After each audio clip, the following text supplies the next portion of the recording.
할렐루야. 오늘은 갈라디아서 10번째 시간입니다. 그래서 이제 갈라디아서로 그동안은 사도행전을 통하여 갈라디아서의 배경에 대해서 살펴보았다면 오늘은 이제 갈라디아서를 직접 다루어 보도록 합니다.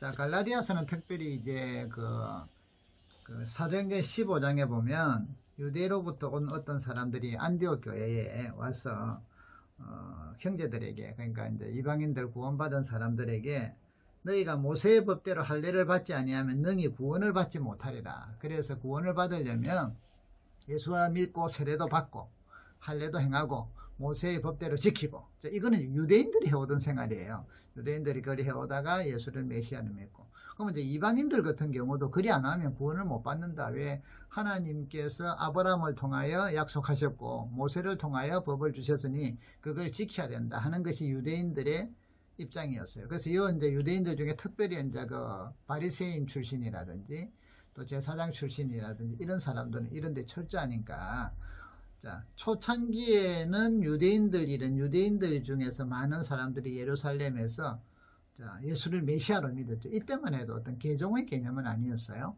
왜냐하면 그리스도교라고 아직까지 나올 때가 아니니까 예수를 이제 메시아로 믿느냐 안 믿느냐 이 차이니까 유대인들 중에. 그래서 오순절 성령 강림을 통하여 많은 유대인들이 예수님을 메시아로 믿기 시작을 합니다. 그래서 모인 사람들이 이제 예루살렘 교회죠. 자, 이때 교회라 해서 아직까지 막 특별하게 교회다 또 이렇게는 되지 않을 때예요. 그냥 서로 이제 유대인들 중에서 예수를 메시아로 믿는 사람 안 믿는 사람 이 차이죠. 그럼 이들은 똑같이 할례를 행하고 유대 율법을 지키고 또 예배도 드리고 이렇게 된 거죠. 자, 그러던 중에 이제 그러면서 이제 특별히 그 주의 날 주님께서 부활한 주일날 모여서 예배를 막 드리기 시작을 하죠. 이 차이들이 있었죠. 이들은 안식일을 중심으로 했다면 이들은 또 이제 주일날 또 모여서, 그것도 이제 성전에서 모여요. 주로 아마 그 예수님의 동생 야고보가 예루살렘 회의할 때 이제 주도적으로 했댔잖아요.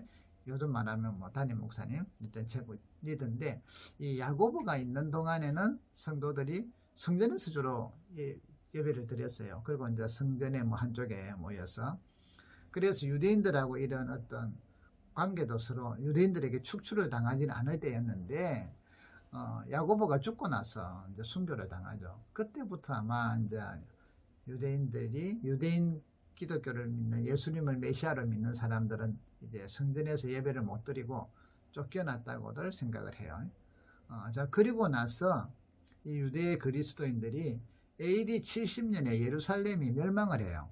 예루살렘 성이 완전히 파괴되고 나서부터 점점, 그러니까 유대인 그리스도인들은 유대교도 믿고 유대적인 생활도 하고 예수도 믿고 이러기 때문에 이 두 개가 아직까지 선명하게 그 뿌리 내리지 않은 때이기 때문에, 이러다가 보면 이제 시간이 가니까 또 핍박도 있고 이러다 보니까 점점 여기도 속하지 못하고 저기도 속하지 못하고 애매한 이제 위치가 돼 가는 거죠.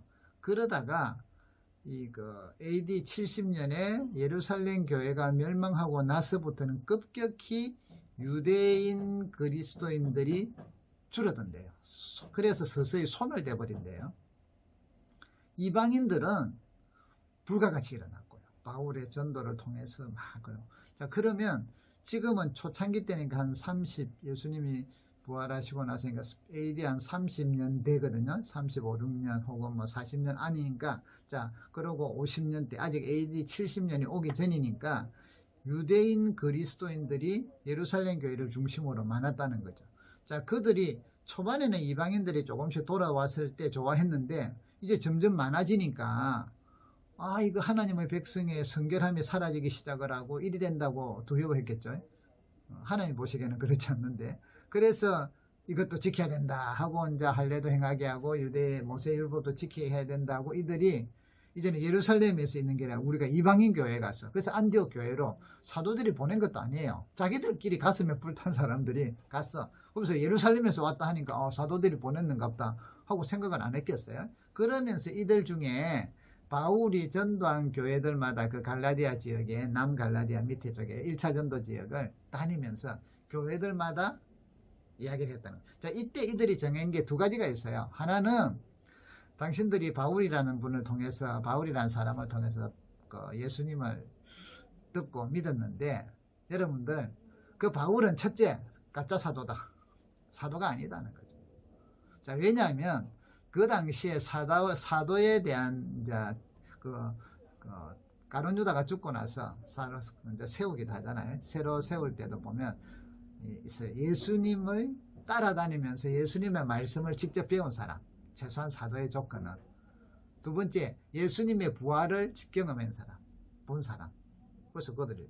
그 다음에 예수님께서 이제 파송한 사람, 내가 너희를 보내노라. 최소한 이제 요 정도 세 가지는 사도에 있어서 기본적인 중요한 거예요. 자, 그런데 사도 바울은 이 이후의 사람이단 말이죠.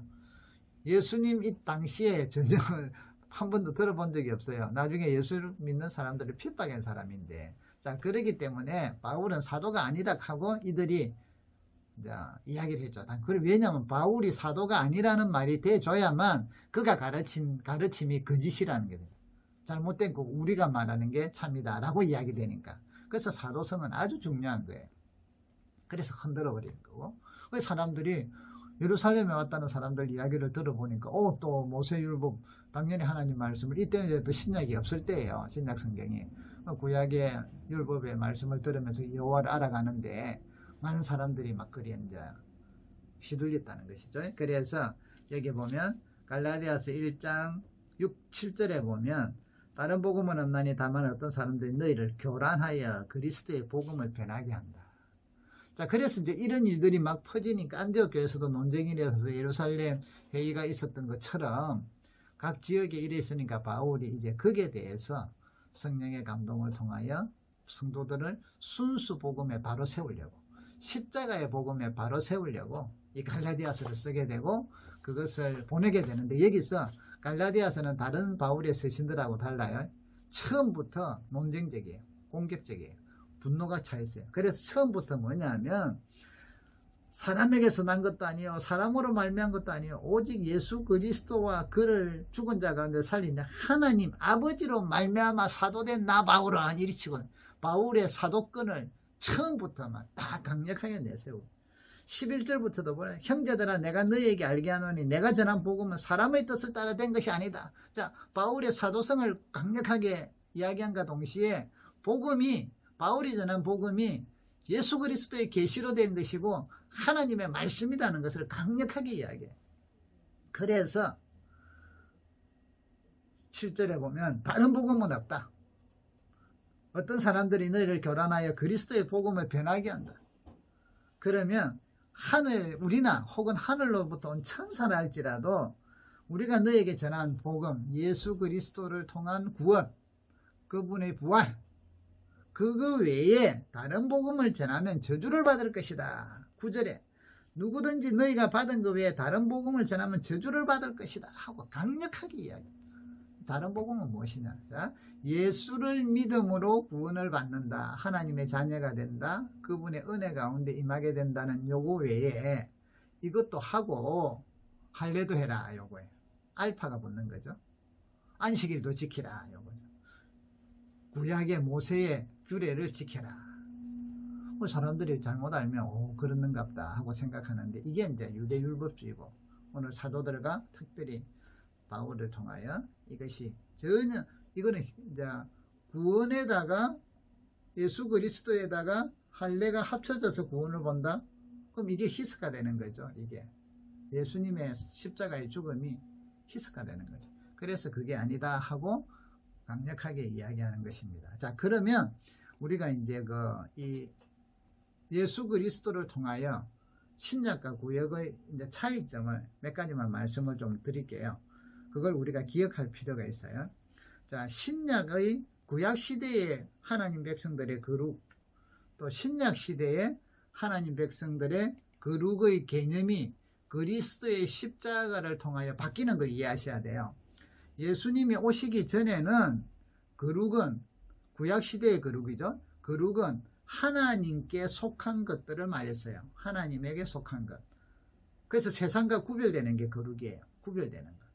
세상과 구별되고 하나님에게 속하는 것. 그래서 구약에는 거룩한 옷, 거룩한 향, 거룩한 기구, 거룩한 장소, 모세도 하나님이 계신 곳이니까 이거는 거룩한 곳이니까 신발을 벗어라 이래서 모세가 떨기나무에서 부름받을 때도 그러잖아요. 그러니까 하나님의 임재가 있는 곳, 하나님에게 속해 있는 곳, 이제 거룩하다는 거죠. 세상하고 구별된 것, 거룩한 시간, 거룩한 사람, 뭐 이런 것도 전부 다 이제 거룩이라는 단어가 막 붙어져요. 그런데 이게 이제 외형적으로 이제 하나님의 속한 것, 그래서 이제 이 외형적인 것들이 아주 하나님의 속한 것이 되도록 여기에 신경을 많이 써죠. 그런데 신약에서는 거룩이 뭐냐면 하나님께 속하는데 어떤 외형적인 어떤 그런 내용이 아니라 내면적인 믿음으로 하나님께 속한 자가 거룩하다는 거예요. 자, 외형적으로 거룩한 어떤 뭐 향 이런 거는 하나님이 원하는 그런 기준으로 맞춰야 돼. 그래서 어린 양도 흠없는 양 이런 것들은 조건이 맞춰야 되잖아요. 그러니까 외형적인 것으로 거룩을 설명을 했던 하나님의 속해 외형적으로 그 통체가 하나님께 속해져야 돼. 그런데 신약에서는 예수님이 십자가를 통하여 성령을 보내주시면서 외형적인 것보다는 내면적인 것들이 하나님께 속해야 된다. 우리의 마음, 우리의 영, 우리의 심령. 그래서 이거를 한마디로 말하면 믿음으로 하나님께 속한다는 거죠. 자, 하나님의 속함이 구약에서는 어떤 형식적인 조건으로 했다면 신약에서는 뭐예요? 믿음으로 한다는 거예요. 믿음으로. 그래서 히브리서 10장 10절에 보면 이 뜻을 따라 예수 그리스도의 몸을 단번에 들이심으로 말미암아 우리가 거룩함을 얻었노라. 자, 이제는 거룩함이 그리스도를 통해서 믿음으로 거룩해진다는 거예요. 신약과 구약의 차이가 이제 이 엄청난 거예요, 이것은. 그래서 외형적인 그런 것이냐, 내면적인 믿음을 통해서 거룩이 이루어지냐. 지금 우리가 하나님 앞에 거룩해지는 거는요, 외형적인 어떤 조건을 치루어서 거룩해지는 게 아니라 믿음으로 거룩해지는, 이게 그리스도의 십자가의 능력이에요. 신약 교회의 이거는 유대인이든 이방인이든 똑같아요. 이제는 믿음으로 거룩하게 됩니다. 에베소서 4장 24절에 하나님을 따라 의와 진리의 거룩함으로 지으심을 받은 새 사람을 입어라. 이건 믿음으로 하는 거잖아요. 하나님을 따라 의와 진리와 거룩함으로 지으심을 받은 새 사람을 입어라. 그래서 믿음을 통하여 부르심을 받은 성도는 그리스도 예수 안에서 거룩해진 사람들이에요. 구약의 거룩의 개념은 외형적으로 이렇게 된데 있죠. 뭐 안식일을 지키고 모든 것들을. 그래야만 거룩에 들어가니까. 음식도 그래서 구별해 먹고. 그렇지만 이제는 뭐야? 믿음으로 거룩해진다. 믿음으로 거룩해진다. 자, 고린도전서 1장 2절에 보면 고린도에 있는 하나님의 교회 곧 그리스도 예수 안에서 거룩하여지고 성도라 부르심을 받은 자들과 이런 표현을 써요. 그리스도 예수 안에서 예수를 믿음으로 거룩해졌다는 것이죠. 이제 거룩의 개념을 이해하셨어요? 구약의 거룩과 신약의 거룩. 예수님의 십자가의 사건과 부활을 통하여 거룩의 개념이 무엇으로 바뀌었느냐? 믿음으로 바뀌었어요. 믿음. 하나님께 속한 게 믿음으로. 옛날에는 구약에는 하나님에 속한 걸 구별해야 돼. 구별돼. 세상으로 구별시키고 구별. 이제는 구별됐는데 뭘 믿음으로 거룩해져서 구별되는 거예요. 아시겠죠? 자, 이제 그 거룩에 대한 개념이 이렇게 됐고요. 그 다음에 또 신약 시대는 자, 교회라는 거는 유대인과 이방인을 하나로 만드는 게 교회라 했죠. 그렇기 때문에 구약에는 이방인과 하나님이 선택한 이스라엘 백성과의 구별이 있었어요. 그래서 하나님이 선택한 이스라엘 외에는 하나님의 거룩한 백성에 참여할 수가 없어요. 그래서 이 율법은 엄격했다는 것이죠. 이방인과 교제, 이방인과의 혼인 이런 걸 금했어요. 또 전쟁을 하면 이방인들은 다 죽이는 그런 것들을 우리가 보게 되죠. 그런데 예수 그리스도의 십자가의 보혈은, 십자가의 능력과 부활은 이런 구별을 없애버렸다는 거죠. 이제는 이방인이나 유대인이나 헬라인이나 예수를 믿으면 구원받는 특권이 주어진 거예요. 그래서 이제는 구별이 없어졌어요. 에베소서 2장 15절에 보면 원수된 것 곧 의문에 속한 계명의 율법을 자기 육체로 폐하셨으니 이는 이 둘로 이방인과 유대인은 자기 안에서 한 새 사람을 지어 화평하게 하시고. 새 사람. 그러니까 교회라는 것은 유대인과 이제 헬라인이 나누어졌던 것을 하나로 만들어. 그 이는 저로 말미암아 우리 둘이 유대인과 헬라인 한 성령 안에서 아버지께 나아감을 얻게 하려 하심이라. 그래서 이제 예수님의 신약시대 예수님의 십자가의 이런 보혈의 십자가의 죽으심과 부활을 통하여 이제는 이방인과 유대인이란 개념이 없어졌다는 거예요. 거룩이라는 것이 바뀌었고요. 이제는 누구든 간에 예수를 믿음으로 말미암아 주님이 의문에 속한 계명의 율법을 자기 육체를 죽임으로 인하여 폐하셨다. 그래서 이제는 이 둘을 자기 안에서 한 새 사람으로 지어 화평케 하셨다. 그래서 누구든 간에 이제는요, 예수만 믿으면 구원을 받는다, 이런 거죠. 자, 신약 시대는, 구약 시대에는요, 장소적인 개념, 성전의 개념이 있었잖아요. 그래서 거룩한 장소, 성전. 하나님께서 하늘에 계셨지만 하나님을 만나려면 특별한 장소가 필요했어요.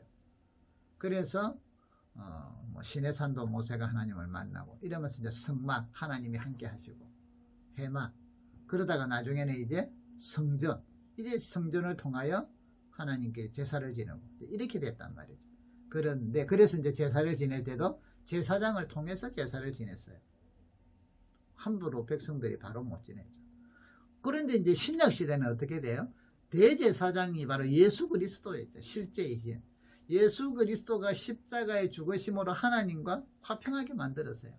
그래서 우리 모두는 제사장과 같이 하나님께 나아갈 수 있었어요. 우리 모두가 대제사장인 예수님의 그런 십자가의 죽으심과 부활을 통하여 우리는, 그래서 이제는 제사를 드린다, 이걸 우리는 예배를 하죠. 누굴 드려? 제사장이 특별히 드리는 게 아니라 우리 모두가 예수의 이름으로 두세 사람이 모여서 예배를 드리면 그곳이 뭐야? 하나님이 예배를 받으시는 곳이 된다는 것이죠. 하나님은 그래서 신령과 진정으로 예배드리는 자를 찾으신다고 했죠. 이제는 우리 몸이 그리스도의 성령이 계시면 성전이라고 했죠. 성전. 성령이 거하시는. 그래서 이제 성전의 개념이 구약에는 장소적인 그 성전에, 신약에는 뭐예요? 예수 그리스도의 죽음을 통하여 부활하심을 통하여 이제는 뭐예요? 우리의 몸이 성전이고 성도들의 모임이 그곳이 교회고 하나님이 이렇게 예배를 같이 드리는 것이고. 왜? 휘장이 찢어짐을 통하여 하나님과 우리 사이에 막을 없애버리셨다. 그래서 이제는 구약의 그런 성전 개념, 거룩한 장소의 개념이 신약에는요, 믿음의 백성이 가는 곳이 거룩한 장소예요. 성령님이 계시는 곳이 성전이라는 것이죠. 그래서 이제는 구약에는 이제 성전의 개념, 자, 거룩함. 자, 그러면 이제 사람도 거룩한 사람, 이런 게 있었잖아요. 그래서 특별히 제사장과 일반인, 이제 신약 시대는 그 구별이 없단 말이에요. 오늘날 목사님들은 제사장이 아니에요. 말씀도 가르치고 기도도 하고 이런 것도 있지만, 그 사역적인 면이 있지만 제사장은 아니에요. 제사장. 우리는 모두가 제사장이에요. 하나님께 담대. 그래서 만인 제사장설이라는 이야기를 하죠. 구약에는요, 레위인과 레위인만이 할 수 있어요. 제사장. 오직 레위인. 그래서 그들은, 그 레위인은 또 아론의 자손들만이 또 제사장을 계승할 수가 있었단 말이에요. 그래서 이제는 우리가 그런 게 없죠. 이 십자가의 보혈이 얼마나 이런 걸 바꿨는가를 우리가 이제는 아셔야 돼요. 베드로전서 2장에 보면 이런 내용이 나와요. 너희도 산돌같이 신령한 집으로 세워지고 예수 그리스도로 말미암아 하나님이 기쁘게 받으실 신령한 제사를 드릴 거룩한 제사장이 될지니라. 와, 엄청나지 않습니까? 예. 그래서 이제 오직 너희는 택하신 족속이요 왕같은 제사장이요 거룩한 나라요 그의 소유된 백성이니 이는 너희를 어두운 데서 불러내어 그의 기이한 빛에 들어가게 하신 자의 아름다운 덕을 선전하게 하려 하심이라. 베드로전서 2장 9절에 나오죠. 왕 같은 제사장이다. 예. 이제 구별이 이게 돼야 돼요. 이게 돼야만 이 가짜 복음을 이해를 한다니까요. 가짜 복음을 구별할 수가 있어야 돼요. 자, 구약에는 물건도 부정한 물건, 부정한 음식 이런 게 있었잖아요. 그래서 부정한 물건에 예를 들면 뭐 시체를 만지면 부정해서요 한동안 정결 작업을 할 때까지는 못 가요. 신약에는 이제 정하고 부정한 물건, 부정한 음식 이런 게 사라져 버렸다는 거죠. 그래서 이제 구약에서는 죽은 시체, 무덤, 또 이제 요즘 말하면 생리하는 여인, 때로는 또 뭐 돼지고기, 비늘 없는 뭐 물고기, 뭐 이런 것들은 부정해서 먹으면 안 돼요. 만져서도 안 돼요. 그런데 이런 부정과 정결의 규례가 예수 그리스도가 십자가를 지시고 부활하심을 통하여 물건에 대해서 이런 어떤 그 부정에 대한 개념과 구별이 이제는 사라져 버렸어요. 로마서 14장 14절에 보면 내가 주 예수 안에서 알고 확신하는 것은 무엇이든지 스스로 속된 것이 없으되 속되게 여기는 그 사람에게는 속되니라. 신약에는요. 그래서 음식물에 대한 금지 조항도 이제 우리 없어요. 뭐 혼인을 금하거나 뭐 이 음식물에 대해서 규례 이걸 주장하는 사람들을 바로 가짜 복음이라 아시겠죠? 다른 복음이라고 이야기하죠. 미혹하는 영과 귀신의 가르침을 받는 자라고 성경은 아주 강력하게 이야기합니다. 히브리서 13장 9절에 보면요. 성령이 밝히 말씀하시기를 후일에 어떤 사람들이 믿음에서 떠나 미혹하는 영과 귀신의 가르침을 따르리라 하였으니 이들은 외식함으로 거짓말하는 자들이라. 이제 양심이 화인을 맞아서 혼인을 금하고 어떤 음식물은 먹지 말라 하고 또 그러는데 음식물은 하나님이 지으신 바니 믿는 자들과 진리를 아는 자들이 감사함으로 받을 것이다. 그래서 우리는 왜 돼지고기를 먹어요? 옛날 같으면요 돼지고기 먹으면 우리 하나님께 예배드리러 못 와요. 큰일 나요. 부정합니다. 우리는 삼겹살 잘 먹잖아요. 감사함으로 먹는 거예요. 히브리서 13장 9절 여러가지 다른 교훈에 끌리지 말라. 마음은 은혜로서 굳게 함이 아름답고 음식으로 살 것이 아니니 음식으로 말미암아 행한 자는 유익을 얻지 못하니라. 그래서 또 이 골로새서 2장 16절이나 17절에 보면요. 그러므로 먹고 마시는 것과 절기나 초하루나 안식일을 이유로 누구든지 너희를 비판하지 못하게 하라. 이것들은 장래일의 그림자이나 몸은 그리스도의 것이다. 이런 것들 때문에 비판받거나 그러지 말라는 것이죠. 특별히 그림자다. 이제 절기 또 뭐 이런 뭐 정결하게 하는 거 이런 것들은 음식들 다 그림자예요. 몸은 그리스도의 것이다. 모든 게. 그래서 여러분 신약에서는 특별히 음식의 정결, 부정함 이런 것은 마음에 달려있다. 모든 음식물이 그러니까 예수님께서 마가복음 7장 9절에 이는 마음으로 들어가지 아니하고 배로 들어가 뒤로 나가며 이러므로 모든 음식물은 깨끗하다. 그러니까 먹는 게 중요한 게 아니라 우리 마음이 더 정결해져야 된다 하는 것을 우리가 더 기억을 하셔야 돼요. 그래서 우리가 신약 성경에는요. 음식물에 있어서 정결함, 부정함 이런 것들에 있는 것이 아니라 우리의 마음이 더 중요하다. 그래서 음식은 감사하면서 먹으면 된다. 또 그런다고 해서 우리 몸에 안 좋은 것들을 제약을 범죄를 일으킬 수 있는 것들 이런 것들을 또 감사하면서 먹는다 해가지고 마약을 감사하면서 먹으면 되고 아니죠. 우리의 문화권이지만 술을 감사하면서 먹으면 되고 아니고요.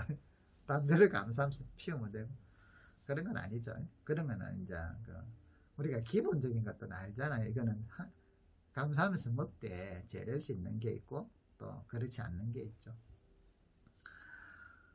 자, 오늘날 그렇기 때문에 여러분 우리가 하나님 앞에서 이제 어떻게 할 것이냐 또 안 믿는 사람들 갖고 섞여 있는 가족들이 어떻게 할 것이냐 뭐 제사를 지낼 때 혹은 뭐 장례를 할 때 이 음식을 먹어야 되냐 안 먹어야 되냐 어떻게 해야 되느냐 여러분 온전한 믿음을 가지면 거기서부터 자유로우세요. 사람들을 사랑하고 그리스도의 사랑으로 섬기는 데 힘쓰세요. 그래서 제사 음식에 막 우리는 막 나는 오지도 안 하고요. 그럼 가족 관계 끊어져요. 전도 어떻게 해요? 열심히 차려주세요. 그러나 절은 하지 말고 그런 제사에 참여하지 말고 준비하는 거 도와주세요. 그래도 저 사람은 교회를 다니면서 역시 다르구나. 뭐 어떤 음식 준비하는 거 돈 좀 많이 내세요. 그렇게 해야죠. 그렇게 하죠. 자, 신약 시대는요. 구약 시대에는 절기와 거룩한 날이 있었죠. 근데 신약 시대에는요. 그런 절기와 거룩한 날의 구별이 이제는 없어져요. 다 똑같은 날이에요. 그래서 갈라디아서 우리 4장에도 보면 나중에 볼 건데 10절 11절에 너희가 날과 달과 절기와 해를 삼가 지키니 내가 너희를 위하여 수고한 것이 헛될까 두려운 이 가짜 이제 복음을 들으면서 이제 할례도 해야 되고 또 절기도 지켜야 되고 그러니까 날과 달과 절기와 뭐 이런 것들을 지키니까 이게 그리스도의 복음을 전했던 바울의 그런 복음의 수고가 헛될까 내가 두려워한다. 로마서 14장 5절에 혹은 이 날을 저 날보다 낮게 여기고 혹은 모든 날을 낮게 여기고 각각 자기 마음이 합친 막 서로 싸운단 말이죠. 뭐 안식일이 중요하니 첫날이 중요하니 근데 그게 아니라는 것이죠. 모든 날은 우리 신약 시대들은요 그리스도의 이런 그 온전하심을 통하여 이제는 절기 거룩한 날 이런 구별은 없어졌다는 것을 우리가 기억을 하셔야 됩니다. 그래서 여기 이제 이 가짜 복음에 대해서 이런 몇 가지들 날과 절기와 이런 것들에 대한 구별을 없어진 것을 기억을 하셔야 되고요. 부정한 것, 거룩한 것에 대한 개념을 바로 잡으셔야 돼요. 그렇지 않으면 구약의 것들을 그대로 지키면 예수 그리스도의 십자가의 죽음과 부활이 의미가 없어진다는 것이죠. 그래서 이거를 그러니까 이제 예수 그리스도를 믿고 플러스 알파가 나온다는 거예요. 알파가 있어야 된다. 그거는 이제 그래서 이 갈라디아서는요 순수한 복음을 아주 강조합니다. 자, 오늘은 일단 이런 그 가짜 복음, 다른 복음에 있어서 구약의 율법주의들, 구약의 어떤 이런 그 개념과 신약의 개념, 거룩에 대한 것, 때로는 또 어떤 절기에 대한 것들, 음식에 대한 것들, 이제 이런 것들도 그래서 이제 세례라는 그 할례라는 것도요 하나님 백성으로서 그 언약이지만 그 할례가 구원을 이루는 건 아니에요. 예수 그리스도를 믿음으로 구원을 이루기 때문에 구원을 이룬 사람들은 그래서 세례를 받잖아요. 그래서 우리가 할례를 할 필요가 없다. 또 구약의 그런 짐들을 형제들에게 이방인 그리스도인들에게 우리도 감당 못하는데 그 예루살렘 총회가 그런 거죠. 이들에게 지우게 한다는 것은 옳지 않다. 하나님이 그러지 않으셨다는 거죠. 그래서 서로 또 그럼 유대인들, 이방인들은 유대인들하고 또 같이 예배를 드리니까 그들이 혐오하는 것들을 그래서 또 하지 않도록 그래서 서로 배려하고 서로 상대방을 존귀하게 여기는 것이 필요하다. 그렇게 할 것을 이제는 예루살렘 공회에서 정하고 그것을 이제는 교회들에게 또 전파했잖아요. 알려주고. 바울이 갈라디아서를 통해서 이런 순수한 복음을 회복시키고 바울의 사도권 그렇게 사도권의 확실함과 거기에 따라서 복음의 진실된 순수한 복음에 대해서 강력하게 이제 가르칩니다. 그래서 우리가 갈라디아서를 통해서 십자가의 복음에 대한 본질적인 것, 아주 그 기초적인 것들, 또 가장 순수한 복음을 배우게 됩니다. 우리 모두 이런 순수한 복음에 올라설 수 있기를 바랍니다. 다음 시간에는 오늘 현대교회에 있어서 이런 구약의 율법주의들과 같은 지금 이단들이 막 생겼어요. 여기에 대해서 몇 가지만 간단하게 또 알아보고 우리가 갈라디아서를 더 깊이 들어가도록 하겠습니다. 수고하셨습니다.